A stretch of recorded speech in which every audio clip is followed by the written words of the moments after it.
అవసరం ఉంది. అందుకే మీరు విద్యార్థులందరూ కూడా ఇవాళ సైకిల్ ఇవ్వడం ముఖ్యం కాదు. ఈ సైకిల్ దేనికోసం ఇస్తున్నామంటే మీరు కష్టపడి చదువుతారు.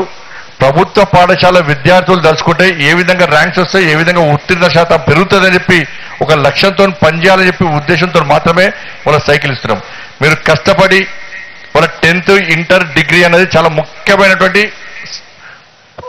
పరిస్థితులు అవన్నీ కూడా. అటువంటి పరిస్థితుల్లో మనందరం కష్టపడి పనిచేయాలి, చదవాలి. మనందరూ కూడా మీరు కష్టపడి తల దించుకొని మీ పుస్తకాలు చదివితే భవిష్యత్తులో తలెత్తుకొని సగర్వంగా తిరిగేటువంటి పరిస్థితి మీకు వస్తుంది. దాన్ని మనం గుర్తుంచుకోవాలి. వచ్చే భారత భవిష్యత్ అంతా కూడా ఈ బాలలేదన్న విషయాన్ని మనం గుర్తుంచుకోవాలి. కానీ ఇటువంటి పరిస్థితుల్లో అందరం కూడా ఈ కార్యక్రమాన్ని ఇతంతో ఆపం. ఇది మోడీ గిఫ్ట్. ఏంటిది? ఇది మోడీ గిఫ్ట్.